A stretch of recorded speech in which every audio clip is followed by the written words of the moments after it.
Hey there, welcome back to another review, this time of the 1986 made-for-cable, made-for HBO specifically, thriller, Apology. Now, Apology is a film that I believe I reviewed a long time ago, and I bought on VHS ages ago, like on eBay, and I mainly got it because I think I read a good review of it in a book that I own, or I saw the trailer and I thought it looked interesting, or it just had Peter Weller in it and I wanted to see it, or it could just been a combination of those things. I remember the last time I saw this, I was kind of disappointed by the film, and I just thought it was average and kind of forgettable and mediocre. But I don't know what it was. When I revisited this film, I was pleasantly surprised by how much I actually liked the movie. Now, I wouldn't say it's a great film. I wouldn't say it's one of my favorite films, but I definitely did like the film. I thought it had its fair share of merits, and a lot of merits that I honestly think I ignored the last time I saw this film. And that makes sense because I have to admit it. As the years have gone by, I've become a much better critic than I was a few years ago. Um, I've been able to analyze and criticize films more deeply and better than I did in the past. So, and a lot of it is because of experience. I've been doing this for a while. I've done a bunch of reviews. I've been watching more films. So it's really helped in a lot of ways. And so if you feel like, oh man, like I'm not a very good critic and I shouldn't keep doing this and whatever and I suck, well, keep in mind, if you keep doing it, with more experience, you might be surprised. So, because I know I am. I look back at the past, me, and my reviews of the past, I'm like, this is pretty bad, really. I kind of, I don't really know what I'm talking about sometimes, and it's just, or I over accentuated the negatives, and I didn't really look at a lot of the positives as well as I honestly think I could have. And this is definitely one of those films. And also, I take things in perspective more than I did in the past. This is a made-for-cable film. This is not a big-budget movie. So, I gotta judge it amongst its peers. So I gotta judge it amongst its peers in the made-for-cable thriller genre or series of films. And there are a lot of them, and a lot of them suck. So in comparison to those, this is really good. This is pretty underrated. Um, there's a few flaws here and there, but there are actually quite a few positives that I honestly think make this film kind of underrated. Now, it's incredibly hard to find because it's only on VHS. That's all it is. I know it's a cut box, but that's all it is. It's on VHS. That's it. You cannot get it anywhere else. It's not on DVD. It's not on streaming on Netflix or Amazon Prime or anywhere. I don't even think anybody's uploaded it on YouTube. I don't think you can download this. You have to get the VHS because that's it. It's the only way you're going to see this movie. So you got to have a VCR and a VHS and the VHS of Apology, which is getting a little bit hard. It's getting harder and harder to find nowadays. And I got this years ago off of eBay. So yeah, and that's too bad because I think this is, like I said, it's a pretty solid, above average movie. It's directed by Robert Bierman, who would go on to direct Vampire's Kiss after this. This is a lot better than Vampire's Kiss, and that has a DVD, but this can't get one, which is really too bad, because Vampire's Kiss is not really a great film. It's remembered a lot for Nicolas Cage's quirky performance, where he's running around with fake vampire teeth and going, "I'm a vampire! I'm a vampire! Ah!" And then his infamous ABCs retelling, A, B, C, D, E, F, G, just over the top, being Nicolas Cage. The director clearly could not cage the cage, which you need to do if you're gonna get a good performance out of him that isn't completely laughable. But he does a good job here. I actually think it's a very serviceable job, a very commendable effort by the director Robert Bierman in this film. He does a good job combining the seedy underbelly of New York with the upper crust art house district of Soho and so on. So these two uh, polar opposites, they end up colliding in this film. And the director does a good job combining those two things. And he does a good job with this, setting up his shots, working with lights and shadow, and getting some good performances out of his actors. And yeah, it's like I said, it's a commendable effort by the director. That it does show you that he can deliver a pretty solid product, even on a low budget. Now, it also features cinematography by Phil Mehu. I don't even know if I said his last name correctly. It's spelled Meheux.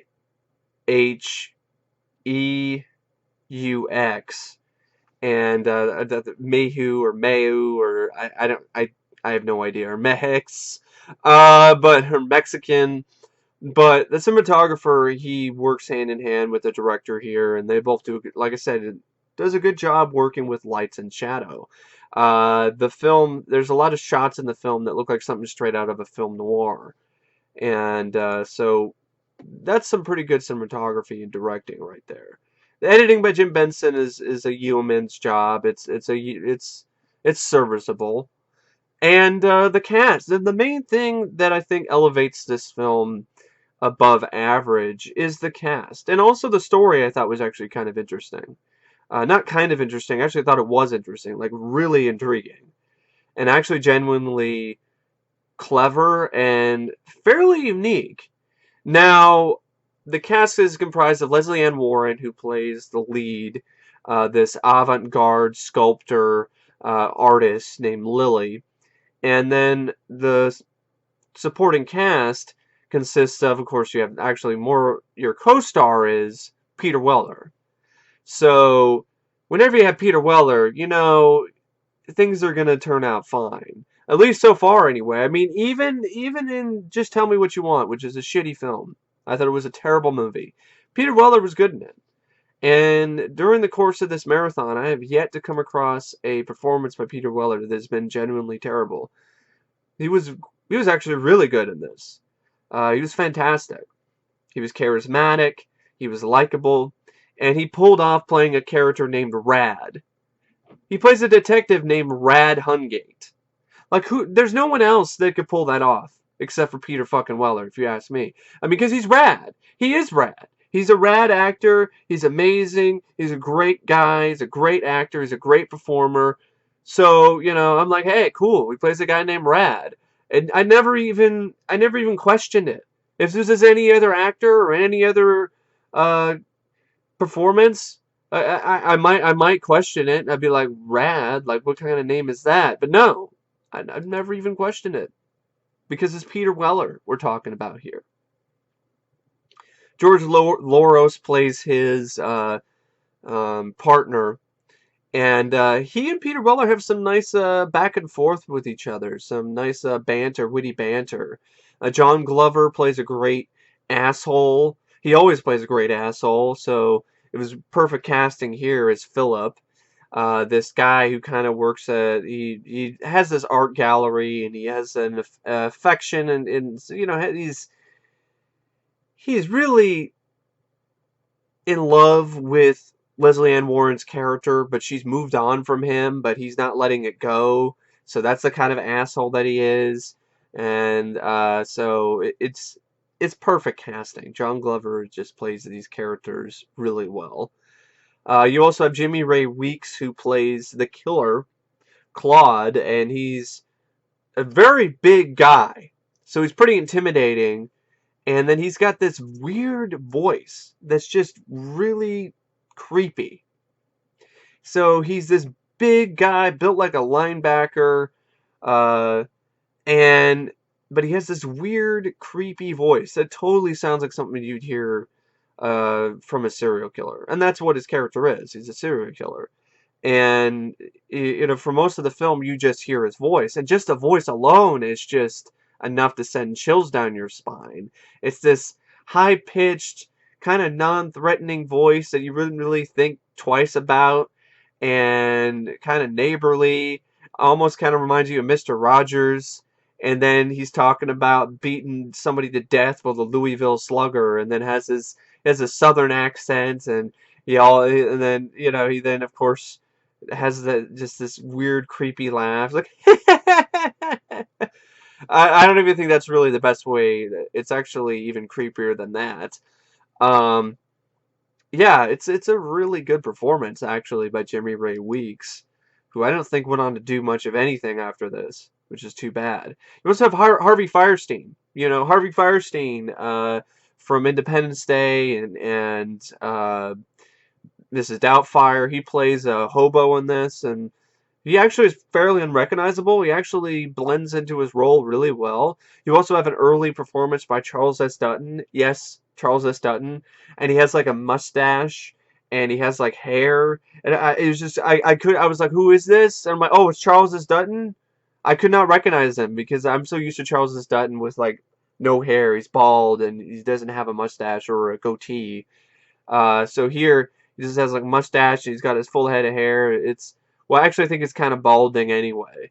But it's so crazy to see him in looking like that. And he showed he was a capable actor just in his little role here. He just played an assistant district attorney. I don't even think he was even given a name. You also have Chris Noth, or Chris Noth actually. He plays a bit role as some character named Roy. And so the cast is pretty small, but they do their jobs well, especially Lesley Ann Warren and Peter Weller. They have great chemistry with one another. They have there's a couple there's of course the obligatory they fall in love scene, and it actually works because I actually buy that these two kind of have a connection with one another. There's a charming, cute scene when Peter Weller's trying to get Lesley Ann Warren to smile, trying to crack her Ice Queen exterior, and he's like, "Come on, smile, you know." He's like, "Hey, I know. How about you turn up the corners of your lips?" And she's like, she smiles. She's like, "See, I knew you could do it." Yeah, so there's that kind of fun stuff, and there's actually a good amount. The screenplay is actually a real highlight for the film. The script by Mark Medoff and Campbell Black. And the screenplay is also by Mark Medoff. The story is by Mark Medoff and Campbell Black. And the screenplay is by Mark Medoff. And first off, I love the concept. The main idea that this film is centered around is this art project by Lesley Ann Warren, who is created this art project called Apology, where she set up this phone number where people can call and leave a message on this answering machine and apologize. Apologize for crimes they've committed, or apologize for things that they've seen and didn't do anything about. Apologize for various things that they just feel like they need to get off their chest. And so that idea right off the bat is interesting. And so there are a lot of scenes in the film where you hear the messages, and some of them are quite chilling. Like somebody saying, I've witnessed a murder. I saw somebody, I saw a crime. I saw a crime committed on the subway, but I didn't do anything about it. I didn't say anything. And I hope you can forgive me. Of course, I hope somebody, people can forgive me. And then, of course, because of this service, where anybody can call in and leave a message and apologize, this ends up getting a serial killer who is on the loose in the city, who is killing gays, and he's killing them in ways that are just horrific. He's cutting their dicks and balls off. He's castrating them. He's chopping off their dicks. He's chopping off their cocks, and he's hanging them from their feet so they bleed out. And it's horrific. I mean, just thinking about it. Just think about this killer, just bam. First thing he goes for is your balls and your dick. Just cuts it off, hangs you up, strings you up like some homophobic predator. And it's just like, holy shit. Like, fuck. And the film it was made for cable, and it has like an R rating, but it's not really necessarily, it is technically R. because there is some blood here, but you don't see the graphic details of these killings. Well, the guy who's committing those crimes ends up calling her hotline, and he's leaving messages, and now things are getting really serious. Her art experiment is now turning into an experience in terror. And then you have Peter Weller's character, Rad Hungate, who ends up getting involved in all of this. And at first, he wants nothing to do with Lily, because she's being completely non-responsive. She's not helping him with this case, because she doesn't want to lose her audio. Because she's using the audio from this apology answering machine service. She's using that to put in an art exhibit that she's building. And what it is actually pretty cool. It's this tunnel with these it's a metal tunnel with plastic tubing around it. And you walk in it, and it's got these jagged sort of gear looking design. It kind of looks like gears. And her idea is she's going to play this audio from these apologies, and to take selected apologies that she feels create certain emotions within us. And so what she's going to do is when you walk down this tunnel, then you're going to hear these messages. You hear one of these messages, and she's going to have stuff that goes on in this tunnel that helps you experience how these people are feeling. And so it's actually a pretty interesting idea. And the art exhibit itself is actually used in the climax in a fairly effective way. So it's not completely pointless. It's actually used in the film. It's not just window dressing, which I really did appreciate.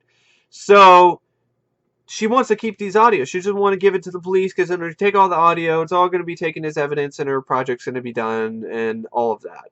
She won't be able to get the rich bigwigs to go to her art exhibit, her apology exhibit, and, understandably, she's like, I don't want to lose it.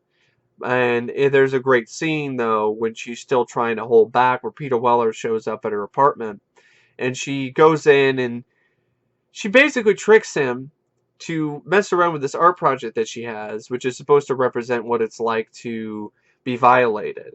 Because it's like this round thing. It's like a coffee table looking metal table thing, and there's this plastic ball in the center of it, and she's asking Peter Weller to grab the ball, try to grab it, and there's some kind of control there that ends up, the ball goes into this hole really quickly, and so Peter Weller then grabs the ball. He manages to get it, but then there's this metal arm that clamps onto his hand. She's trying to keep him there. And then Peter Weller, in just typical badass Weller fashion, delivers his line so well here. He goes in and he says a line like this. This may be art to you, but it's mind-fucking games and bullshit to me. Now, you're going to give me that tape, or I'm going to make things real miserable for you. And then he just flips the metal arm off and drops the little plastic ball into the art exhibit, and then walks off like a fucking badass. Pretty much telling her, give me what I want, or I'm gonna have to get the police involved, and it's not gonna be pretty. Well, she ultimately ends up meeting with some reporter at first, and then she chickens out and doesn't decide to work with him. And then eventually this killer keeps calling in, Claude, and things start to escalate, where he starts to end up becoming a part of her life. He's stalking her. There's a really suspenseful scene in the film that is really, really well done. It has some really great bits of nail-biting tension, where she's in her apartment, and this is just after it's been ransacked, and in the corner of your eye, the audience sees that there's somebody it's the killer. He's in the apartment. He's in there. She doesn't know it, though. And those type of scenes always give me the creeps. They always do. It's always an effective bit of suspense. I'm always like, ugh, because he's there. He's in the house. He's in the house. He's in the apartment. He's right there. In the shadows, hiding in plain sight. Ah! So, this ultimately leads to a final confrontation where Claude is starting to just kill off a bunch of people. He kills the reporter guy. He kills the hobo because she shut off the answering machine service. All the while she's having, she's starting a relationship with Peter Weller's character Rad. Now there's other stuff too, some other scenes with her and her daughter that are kind of throwaway. And gotta be honest, this is one of the negatives of the story. The scenes with her and her daughter are filler and not very interesting and pretty boring and dull, to be honest. Um, but I mean, it's genuinely suspenseful. I mean, because think about it. I mean, you have this idea, it's interesting of this apology, and you're intrigued by listening to people's apologies on this answering machine. But then there's a killer who gets involved, and he starts confessing his crimes on the answering machine. There's like other suspects who get arrested for the killings, but then of course are exonerated. They're not really, well, not necessarily exonerated. They're still criminals, but they aren't actually the ones that are killing all these gay people in the city and cutting their dicks off and stringing them up like cattle. Uh, but it ultimately, of course, it's Claude, and it leads to a climax where Claude ends up actually kidnapping Lesley Ann Warren's daughter, and she ends up taking things into her own hands because the police aren't really helping as much.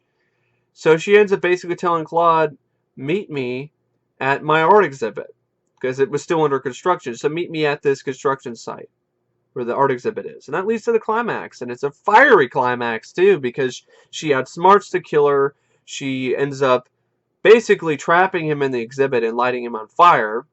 But since he's such a crazy motherfucker and he's such a big, strong, heavy-built guy, he doesn't go down even after he got burned. And it's up to Rad Hungate to arrive just in time. And just like the badass that he is, Peter fucking Weller, and shoots him. And then he pretty much reunites with Lily, and they pretty much hug it out while the police are and the ambulance are about to arrive, and the film kind of pans out, and then you have the end credits.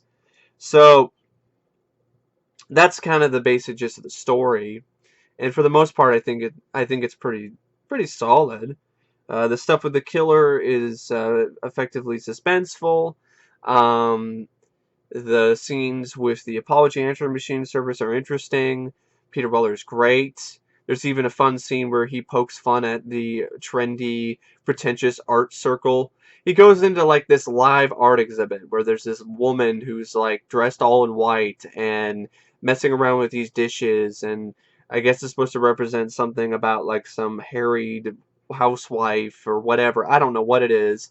It's a one-woman show, and there's all these trendy people there. And Peter Weller, of course, he sticks out like a sore thumb because he's a cop, and he's just wearing plain clothes, and he's there along with Lesley Ann Warren because he's trying to create some sort of relationship with her so he can get the tape from her, and eventually he does. They form it kind of starts out as something like, okay, it's a business relationship, but then it turns into something more, and so everyone's gawking and oohing and awing over this thing, and Peter Weller just he shits on it in such a memorable way. And it's something that I could imagine myself doing, and it's something that I can imagine myself saying, where he's all like, "Oh, yeah, I couldn't miss this. I couldn't miss this, otherwise I would have to slit my throat." So it's like one of those sort of things. It was like, this just deadpan sarcasm, just nailing it. Just made me feel that, man, Peter Weller should have done some like sarcastic comedy where he's like just doing it deadpan, like Chevy Chase. I think it could be really funny because he's pretty funny. So Peter Weller, multifaceted actor, like I said, he can be a great bad guy, he can be a good guy, and he can be funny. Um, he had a little bit of that in 50-50 as well, and a few other films too that he's been in. But I had to mention that scene because I just loved it. It cracked me up. It just poked fun at the. It's just a great example of how pretentious and silly and stupid the Soho art crowd is, and it was just really nice to see Peter Weller's cop just come in and just shit on him. You know, I couldn't miss this. Why does it have to slit my throat? Um, the film also features a score by Maurice Jarre. It's kind of jarring, to be honest. It's got this weird, I don't know what it's trying to do. At times it works, other times it doesn't, though. I don't know. I don't think the score was really the best. I don't think it really fit the film that well. And then there's also a song by Bill Champlin at the end credits. I think, and it's also in the beginning of the movie. I think it's called "Alone in the Night," and it's a kind of a catchy, quirky, weird song. It kind of fits the film, but then kind of not. Kind of doesn't. It's definitely like the score. It even uses pieces of the score in it. But I have to say I like the song by Bill Champlin more than the actual score. You know, we're alone in the night. Da, da, da, da, da, da. So that was all right. And other than those things, there really isn't much else to really mention about the movie. Um, I'd probably say there's a lot of things that work about this film. Like I said, it's got an interesting idea with the answering machine service, some great performances by the cast, some good direction, but the score is a bit lacking. It's not consistent with the film. It doesn't fit with it. The pacing at times can get a bit slow, and the whole sort of kill who the killer is kind of gets a. It's not really. They kind of try to trick you, but it doesn't work. It's you pretty much figure out it's the guy who's been harassing her on the phone. He's the killer, of course. So it's not there's not much surprises in that regard, but it's still a well-made film, especially for a made-for-cable, made-for-HBO thriller. And I would recommend it if you can find it, especially for Peter Weller. If you're a huge fan of Peter Weller, definitely check it out. It's got a good performance by Weller. Maybe not really good. I'd probably say great. It's actually one of the better ones that I've seen from Weller. Um, this might be where he was starting to hit his stride here, is in films like this. Essentially, Lesley Ann Warren is actually fine too, but Weller's the one that really carries the film, for me personally. He's captivating in every scene that he's in, and he really does draw your attention to this low-budget thriller. So anyway, I don't know what else to say about Apology, except it was rated out of 5 stars. I would give the film 3.5 out of 5 stars, because I do feel it's an above-average movie. Um, especially in comparison to its peers, to direct-to-video or made-for-cable thrillers. It's got its fair share of genuinely suspenseful moments, which is more than I can say for even theatrical thrillers.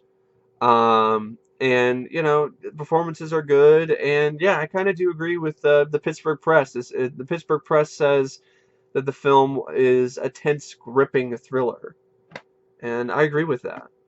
So anyway, thank you for watching, and as always, I will see you guys later. See ya.